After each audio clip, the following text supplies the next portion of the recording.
भरतपुर थाना मेजर बांधी को दुर्व्यवहार घटना तेजुची प्रतिवादर स्वर। राजभवन ने आगरे विपक्ष महिला विजु जनता दलर विपक्ष प्रदर्शन और राज्य में महिला सुरक्षित नुहति बोली कुआଯାଇଛି। आईन श्रृंखला विपर्जय होईपड़ी बोली दल कही।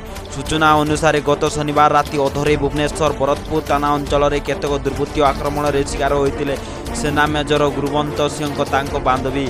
दुर्बृत्तर विरोध में अभियोग नहीं से भरतपुर थाना को जाते तेज दुर्बृत्ति को धरवा बदल में भरतपुर थाना पुलिस ओलटा अभियोगकारी को माड़ मार अभियोग होता। अन्यपटे पीड़िता न्याय दाबी राष्ट्रपति को उद्देश्य राज्यपाल को स्मारक पत्र प्रदान कर राज्यपाल पुओ माड़ मार घटना जदि एक्शन निता तेबे भरतपुर घटना सामना को आसी नता बोली दल कही। भरतपुर थाना सेना मेजर और बांधव को माड़मरा अभियोग मामला पूर्वतन आईएससी समेत 5 पुलिस अधिकारी को सस्पेंड करा जायछि।